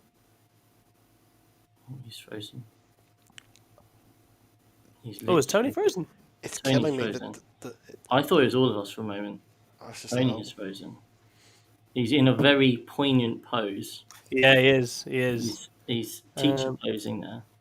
Someone want to message him to tell him because he's not. I'll just message him now. Do you guys want to riff on what makes a good or great player? Well, I mean, he covered most of the points I was going to say, to be honest with you. But yeah, I think that's the vibe, isn't it? It's that feeling of like kind of helplessness, and that they know what your optimum move is, and so therefore, therefore they've already predicted it before you've done it. And from a meta and game standpoint, that means they're a step ahead, right? It means they're usually very familiar with what the best armies in the game are and how they play, and they've already got the thing that's going to counter and destroy that thing. And there's so much in sort of you have to anticipate and learn and plan ahead of the game in that sense, and that's where there's a real creative and innovative aspect to the very best players. I think they go and design things. They don't just go, "Oh, I've seen that stuff. Well, I'm going to go run that." It's like it's working out what the next thing is. Tony's had an internet drop. He's back in 2 seconds, so don't you worry. And it's in that teams format. If they've done the practice, which most of them have, you've played that matchup 4 or 5 times. You know that it's in theory going to score you a 15-point to 25-point variance, depending on how a few key things go. And so they can reliably say that and know that, which is why they then control the game in that way, because they know that's what the few times they've done it, it shows those inevitabilities. Especially if they can play against the specific list as well. Oh, he might be back. Might be back. Is he reappearing? It's loading. For the podcast listeners, this is so exciting right now. Yeah, this is a real tense. This is tense. Who had money on Tony dropping out of this? Because I certainly didn't. That was not the way.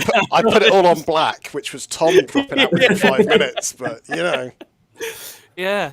I'm a great gambler. We might make it. You never know. Oh, dear. Another thing I was thinking about, and this is actually something I wonder on a little bit. I think truly great players can also pick up, run, and do well with a range of armies very quickly, very readily. I think the very best players have skills that transfer across armies in terms of how quickly they can decipher, understand, translate a rule set. And actually, that when they pick up a different army, all the skills they have, that doesn't just get lost. They have to start all over again. They can just carry a bunch of stuff over. And I think you don't see many top players who literally just play the one thing, right? No. As much as we romanticize that, the faction specialist, whatever else, it's not typical in the way the game is and how often it changes. It's not typical that you get players just sticking on one thing and being able to thrive at the top of the game. Because this edition very much encourages that, because you don't get this sort of thing where one army has this one unique rule.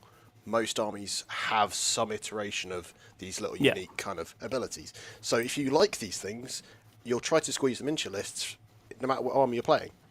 So it makes sense, really. Exactly. I've actually been thinking about that, because obviously I have a very set play style, which has been formed by playing the Eldar. And actually, I then come across the World Eaters and I try and play it in that way, and you can't. It doesn't work. No, exactly that.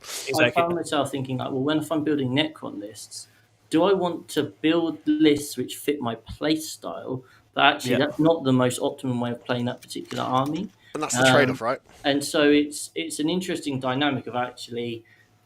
I'm trying to work. I know what my play style is, and I'm trying to get better at playing different play styles. Exactly that. And that's just going to hopefully add a string to my. It's why although I think World Eaters will be uncomfortable for you, I think you'll come out better for it in the long run. Tony says, "Can we let him back in?" By the way, I don't know if he's got. Is he able to get in? He says he's back. He says he's back. Add to scene. It just says no connect. Oh, hello. There's a second Tony. Hey, he's reborn. It is when your wife just sneaks in the background and Handley goes, unplugs something and goes, "Oh, you weren't using the internet, were you? I thought that was the charger." And I'm like, "Oh my days!" Just to help, the Apple charger is white, the router charger is black. Okay, Just a guy with a headset on, not using the internet like any old just away. About to make a very important point. He was frozen like this. You were frozen like... God knows what I was saying, because I went blah blah blah blah. Oh, you all left. You're on about team point differentials and how the players manage that. I apologise profusely on my wife's behalf. In the meantime, but that's the best players know how to stop you scoring, and I think at WTC that's the big. You take that into singles as well. I mean, I know that certainly there's going to be some WTC style events and major events coming in the next year as well, which is interesting to see because players will have to tech differently. You can't just build a list that goes, "Oh, I get 99," because you'll end up with like you play 5 guys that all get 99 as well, and you're great. You beat me by a point, but we just get 10-10. 10-10. Yes, the dream. And I do love the differential scoring in singles because it means you have to beat me really badly, and you can go, okay, that guy did play and he did get some points and he ends up still podiuming, or he stops me getting in the first place. Like, it is really exciting rather than I won, and it's just a knockout all the way through. Yeah, I've always been really keen for this because, often you get to round 4 or 5, you've won, you're like, shall we just talk it out? And you probably do that and blah, blah. But actually in this, you're like, no, I'm going to try and destroy you because I want to do as well as I can in this tournament. And actually it's for us, because we're a team who are very interested in the team's format and wanting to progress. Actually, it's a good opportunity for us to go to these sorts of events to practice that skill set as well. Yeah, completely. Yeah, teams has made me so much better at pushing when I've got an advantage. Right, I'm always quite happy fighting uphill, and I always do that fine. But it's when you have an edge, you have to make that count and really put another army down. That's a skill that I think, unless there's a team's differential riding on it, you don't necessarily develop it that much. You can be guilty of like coasting a bit and I've got enough to get home here, but actually it's that I would need to put the complete shutdown on. And once you start doing that more because you need to, because your team's depending on it, you see the game in a very different way, and as you say, that's where you get those situations where, as you say, you just feel like you're so screwed from the start because people in teams are building lists that have to completely dominate and completely win so decisively that you really, really feel that when it's put into action against you. Okay, next up, we have a question from Siri. How do you handle opponents that are meticulous with the first model they move in a unit, but just kind of lazily shove the rest into place? Feels like a small potential advantage that'd be quite petty to argue over, but at the same time, extra movement can make all the difference. It's an interesting one. I mean, yeah, I think just try and be precise, try and expect precise movement, I guess. Was that a question from Siri, was it? You say? Yeah, it's from Sindri. Yeah. Sindri, sorry. Do you know what, Sindri? Never too petty. Never too petty. Just smile on your face, go, sorry, dude, could you just check those models? I think you moved the first one, just not the rest. Big smile on your face, do it nicely. And you just got to, honestly, you just got to play a game like that. Maybe that comes from a background of working in education, going, okay, kids, let's do this today, please. So you just you have to take that game approach.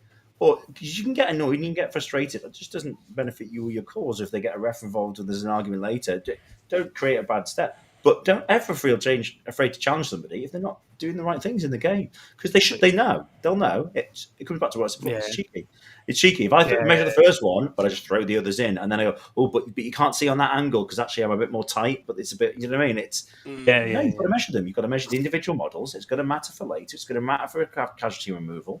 It's a big deal. Yeah, absolutely. Definitely.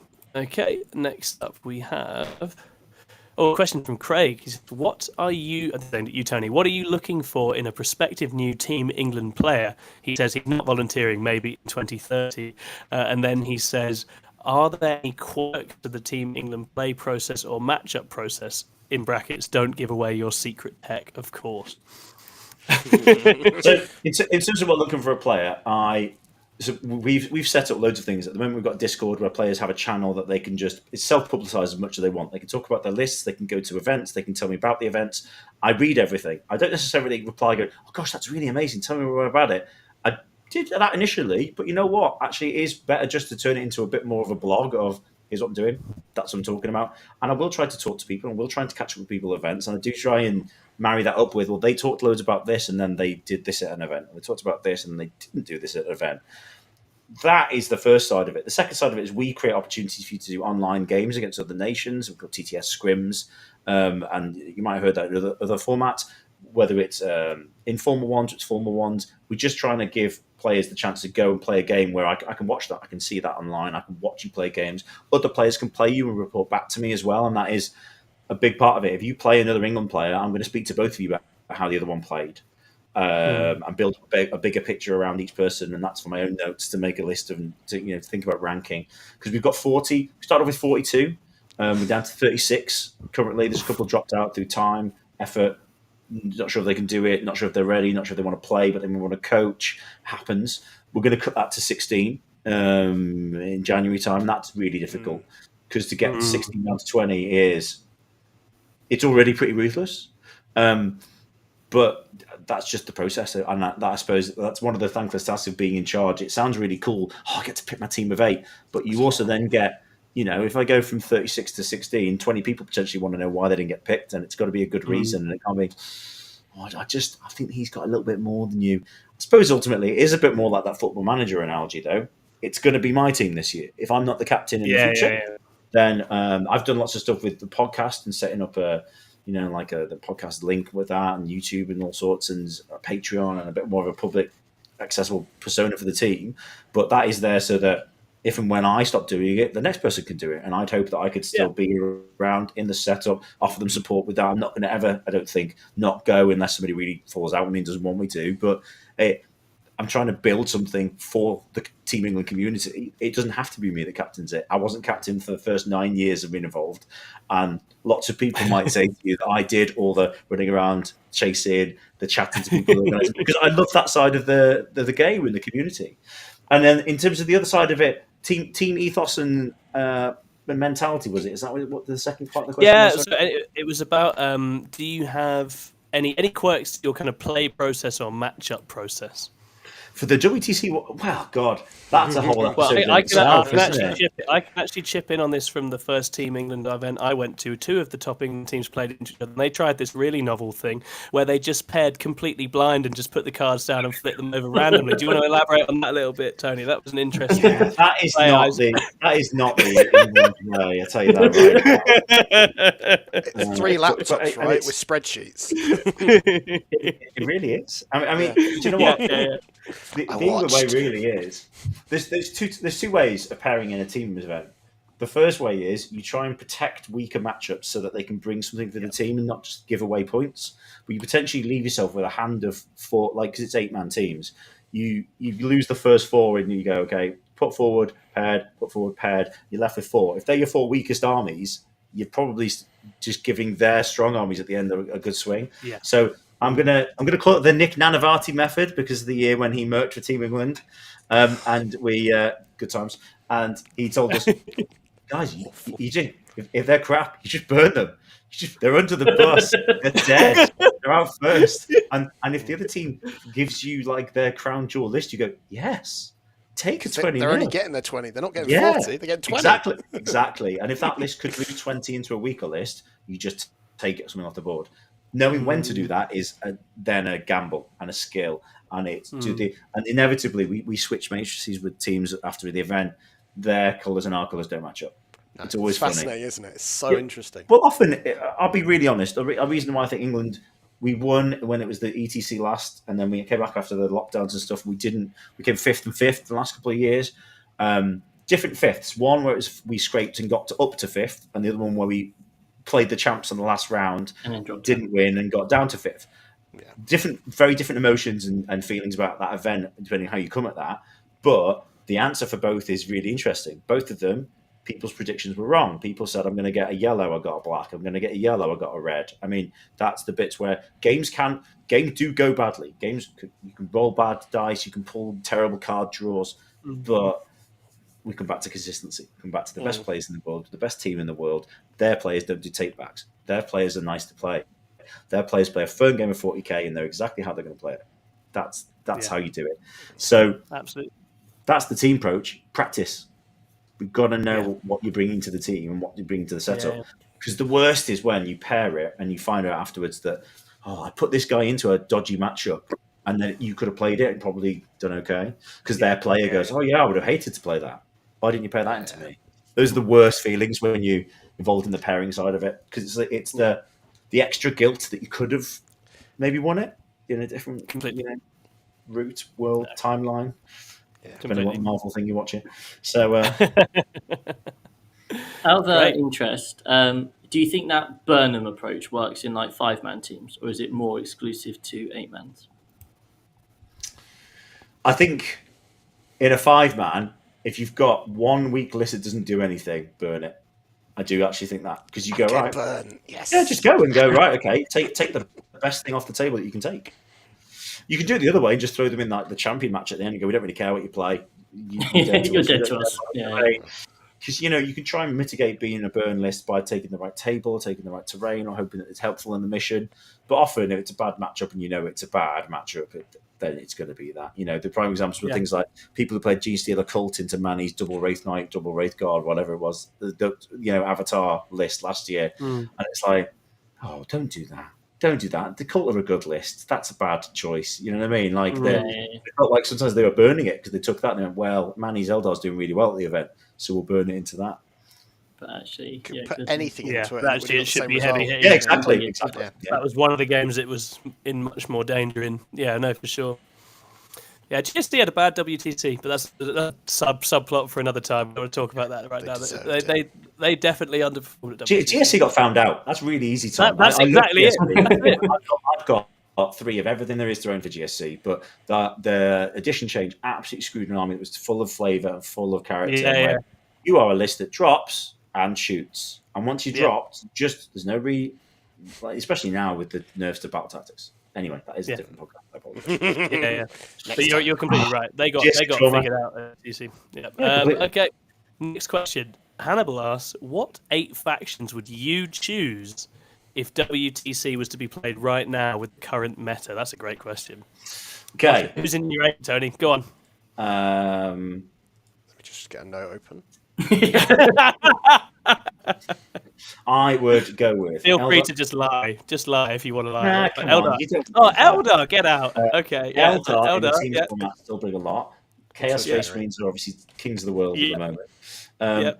I would go with Space Marines as the third one. I'd go with Necrons in their new book. Look really tasty. And I think for teams, Necrons have. Because teams, you've alluded to, you're going to talk about one of your future episodes about team roles and formats and how you can do that. That Necrons are a great list that when Australia won it 2 years ago, Liam Hackett brought like the Necron list everybody thought was terrible, but it was like 27 Scarab bases and all the race. And just went, cool, I'm just going to be OBSEC and never die. And I'm going to hold all the objectives. Does a job. I'll play Blood Angels. I don't care. You're not going to kill through me quick enough. I'm going to play a gun line. You're going to kill through me quick enough. It was just that. So I'd go Necrons because I think there's a team build there. I think where am I going past that? You've got World 3 Eaters left. at the moment are doing really well. Well, World Eaters going a bit well. But I think Votan could have a potential good 8. I think that AdMech are going to bring something really useful. And then the last one is up for argument. Tau are a strong book in some matchups, but in others they just fold. And so for me, Tau don't make the 8. I'd probably swing it around and look at potentially a Death Guard, potentially a Demons, potentially something like that. You go as an extra list that, again, you take a load of Fight First Plague Marines and stick them into Heavy Ruins. Okay, dig me out. What are you going to dig me out with? You take Death Guard are really good. I come back to Orcs, you mentioned with Brian. I think Orcs the summer were really good, and they do have some good matchups. They smash a lot of Marine builds, for example, but they don't smash Chaos Space Marines, and they don't necessarily love. They can be Eldar, but it's not guaranteed, and those lists will probably swerve the dodgy matchups. Tyranids have some play, but maybe not the strongest in the meta at the moment. Those are the top 8 for me. I think that's really interesting. Yeah, it's really going to be interesting to see what the slate does and what the new books arriving do as well, because it's going to be evolving the whole way right up to when you've got to take people. It's going to be really spicy. Well, I think you're going to see loads of Necrons. Loads of people have Wraiths and people have all Necron lists, but I don't know if you'll see as many. Necrons will be there. Yeah, Necrons will be there. Being a starter army means there's a lot of it out there cheap as well, so people have picked it up. Yeah. Whereas, I think Necrons will be out in force as of as soon as we get back to events. Sunday for Chris. Well, this is it. Me flippantly saying I'd love to run 27 AdMech Walkers is great, but spend £800 on the 27 AdMech Walkers makes me a little bit sad inside. Yeah, so it's so expensive. Yeah, it's a very tough one. We have a question from Chris of 6++ in the chat, who has asked. Show. He's got a question for Tony, who he obviously think highly of, and he asked, how would you look to build a 5-man team in which the terrain is one very light board, one very heavy board, and one middle board? Well, 3 middle boards. As the UKTC ITT ones are going to be going forward. Yeah, basically, because we're obviously pushing to want to do lots more team events, and we've been doing it for the last couple of years. We're coming at it from the approach of we think we're overperforming because we prepare quite well, and we think we pair quite well as well. But I'm quite interested in building a 5-man event. So the way it sounds like for UKTC is there will be attacker and defender, but there's going to be one board which is just like wide open. There's going to be one board where the big L's are kind of like in the middle, so they're just going to block all the lines of sight. So like where you've got that situation where you can, depending on whether you win or lose the roll off, depends on whether what attacker or what attackers and defenders you kind of want to put forward. Like how would you try and weigh it with 5 army? Not necessarily which factions, because that will probably, for the love of God. Mrs. Cheu strikes again. This is literally my question. It's the one thing I want to know. This is your moment, Chris. For Oh podcast no, listeners out there, Tony is just John, disconnected. do you want to? He's back. Hello. Oh, he's back. He's back. I was like, this is unbelievable. Was that me? Or was that you guys? Yeah, that was you. We're going to blame you, Tony. We're going to blame you. That's easier for us. I have no idea what happened there. I was like, No, it just went black, and I was like, it. okay. This time I went to the router, and I'm like, my wife has not been just randomly unplug it just to check. I didn't assume that. I'd love it if you'd just unplugged it again, though. It was like, fuck you. It's your bedtime, Tony. Right, Chris. Did you get the gist of Chris's question? Yeah, basically, I was just saying. I think. So you need a list that goes forward that, assuming there's a roll off and the first person gets to pick terrain, you can't have a list that relies on the light board or the heavy board. So you've got to have an all-comers list that is great on anything. Yeah. But you've got to have something that can play on that light board, if not 2 lists that have got a plan, a tactic, something, a reserves, a strat, whatever it's going to be. That light board's going to be a killer, isn't it, into something? Some armies are going to want to play the light board. So 2 tactics. 1, you need to put forward that potentially can play on anything. 2, you need something that plays the light board. So if they've got something that takes to it, you can take it out. Yeah. That's the real gamble there would be. Have you got a list that's like, I suppose I think back to like the Beast Pack or some sort of big giant horde army. Like I'm thinking in the summer, not last summer before, when it was the Leviathan Nid Warrior spam. I can't think what it would be in this edition. Maybe it would be like 200 World Eater Jackals, and you go, I don't really care if there's a wall. I don't need line of sight. I'm not really bad in 200 Jackals. I'm just going to deploy 200 Jackals. Does your gun line want to play 200 Jackals? No, then you're on a medium or a heavy board. And that's better for all of us. Whereas you could go Tau and go, Tau have got real options, but if Tau get the light board and they go first, does that make everybody impossible to prey in them? Like there's lists like that, you go, really swings in a different way. What's your thinking, Chris? Well, I was going to say, because I think when they last did this heavy and medium thing idea, you rolled the dice first. So you knew whether you were...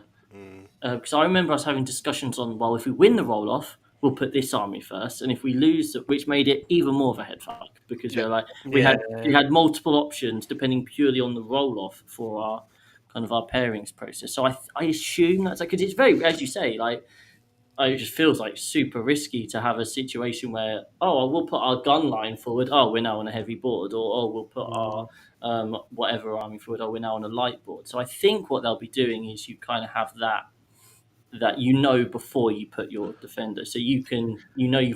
That's really powerful. I mean, it's the opposite of WTC, right? Because you do it all and then find out. Yeah, I think if you want to have one that can play the light board, and the heavy board is probably not. There shouldn't be anybody that gets really screwed by that. Is the plan? Yeah. Because you've just got to be able to deny it from somebody. You've got to be able to go. You can't have that board. You just can't have it.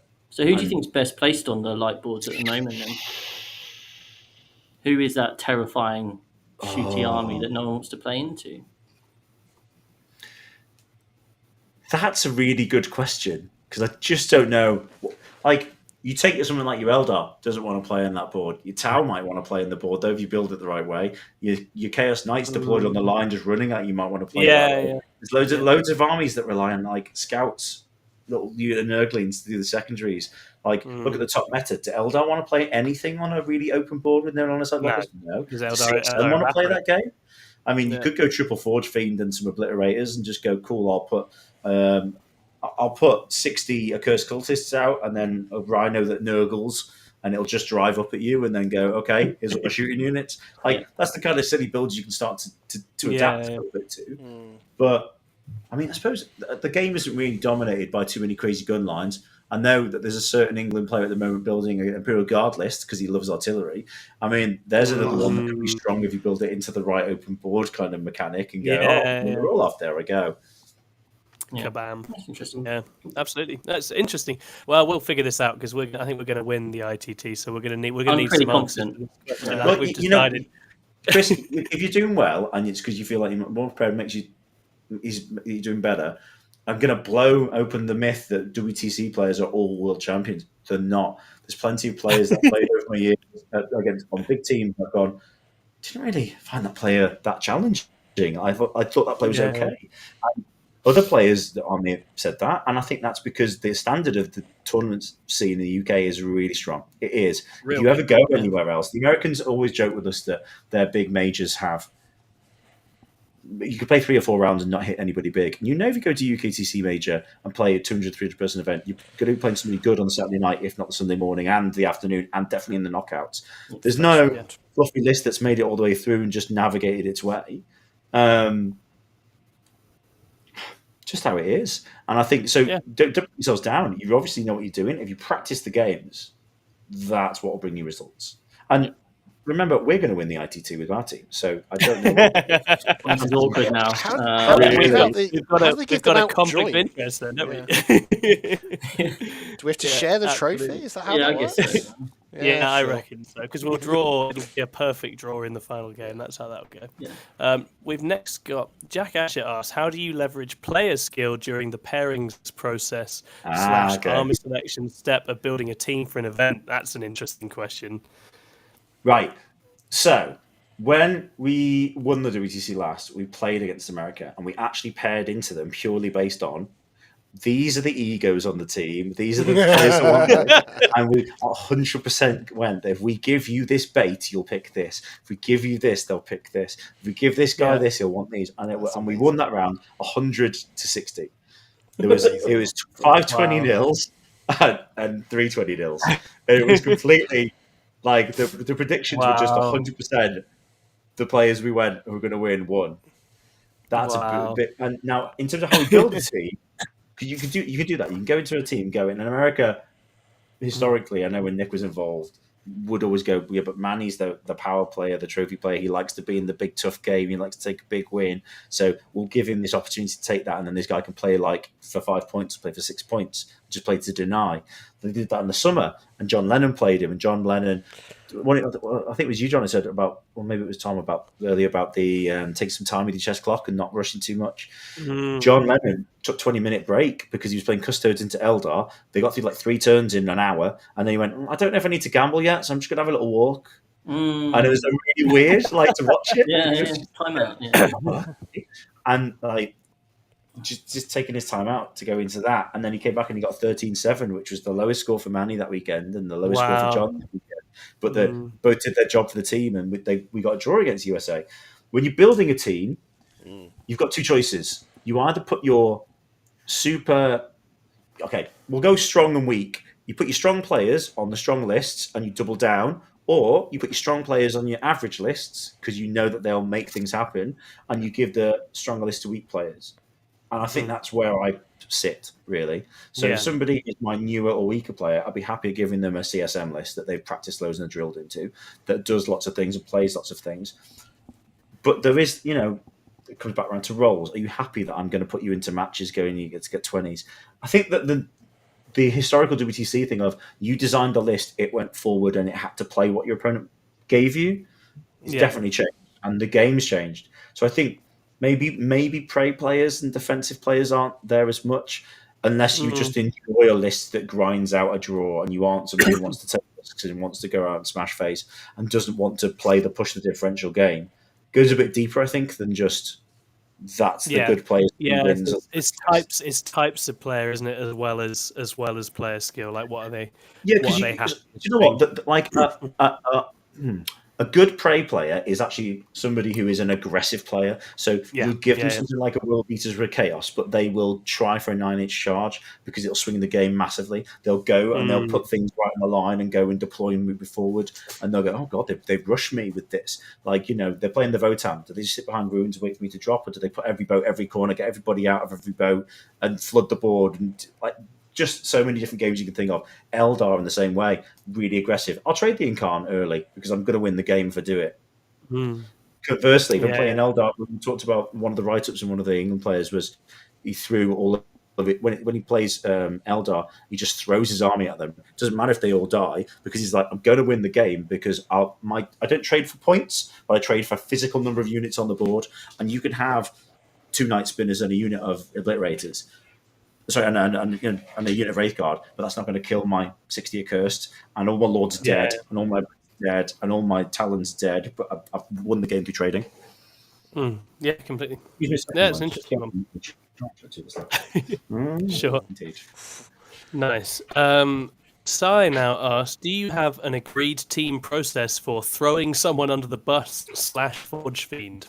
So the agreed process is you call somebody over and you go, it's your turn. Your matrix is dog shite. You're under the bus, and you can't apologise. It is optional. Tom's been there when I've done this. I've gone. I've been there, man. I've been bust. Yeah.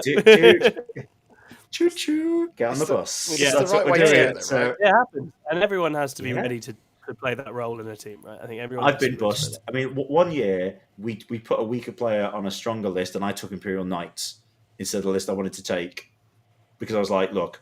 I don't care if I win 5 games. I can lose 3, and my personality is big enough to take it. And I'm not going to worry about trying on the team next year. But it's that person's first year, and I was like, I didn't want to give them that list and give them that pressure to do it. That's a whole different side of it. You see with WTC, the pressure to go for the first time, do really well, not want to have a bad event.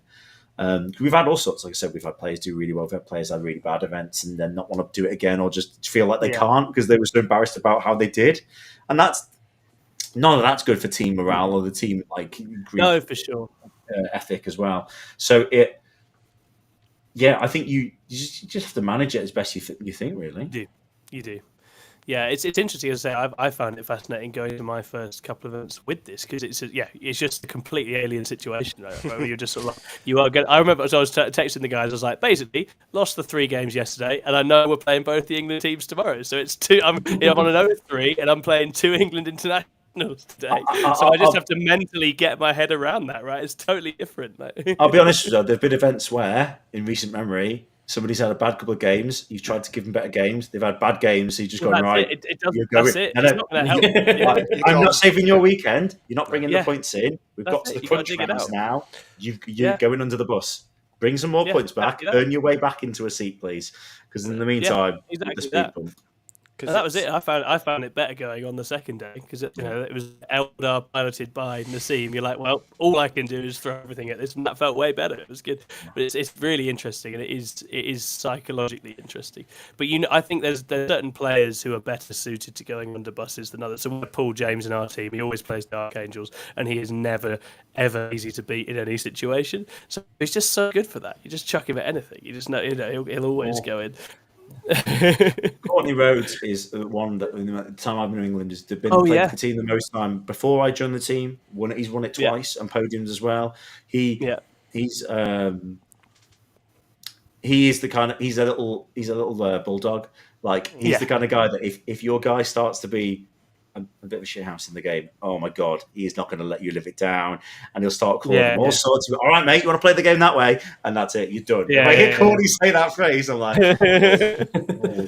yeah, Courtney's great. No intent for you, sir. That's my intent is death. We played in England 5 at maybe up at Element, and I played him. He was great. He was very, very good. Oh, but he's lovely to play. Really great. Lovely.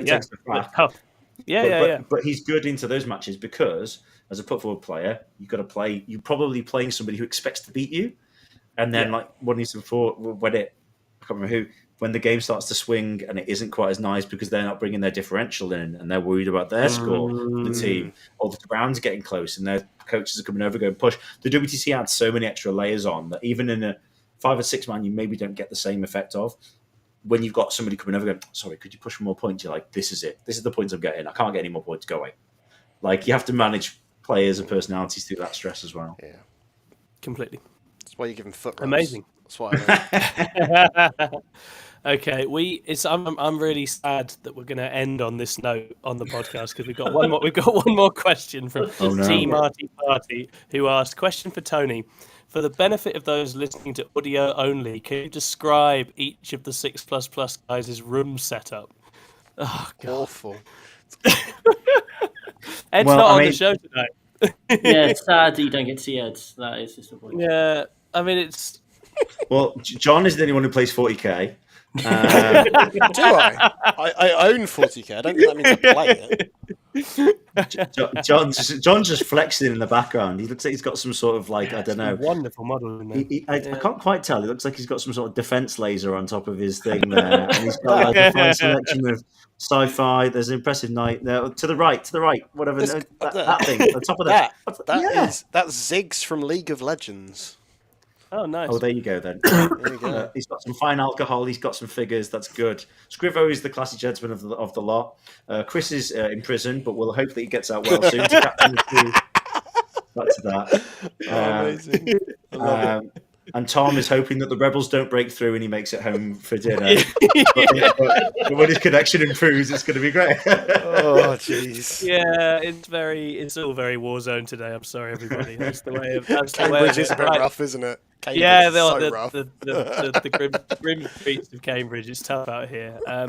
Right, I've got a festive background. If you're interested, we've got a tree. Yeah, I was going to say Tony's got a lovely Christmas tree. It must be the Christmas elves who are unplugging my router every 5 minutes. Yeah, that's it. Elf on the shelf. Yeah, absolutely. So that takes us to the end of the show, everybody. It's been super fun. Very, very grateful to have you on, Tony. Thanks. I feel like we've Thanks for having me. hell of a lot. It's been a real pleasure. And we'll be following the Team England 40k podcast with interest. Obviously, we'll be getting on board with cheering you guys on, trying to promote that. It's really exciting seeing Team England become something that this ever-growing digital community is more aware of and more engaged in. And I think we want to play our part in that as well. So, yeah, thanks so much. Thank you to everybody for listening. We'll see you again next time. Will I have good internet? Who knows? Probably not. Doesn't seem like... And yet, I'm the one who dropped out, Tom, so there's I no know. shame in your Warzone connection. How funny is that this Warzone connection has made it the whole way through a show? But so, we'll take that. We'll take that and run.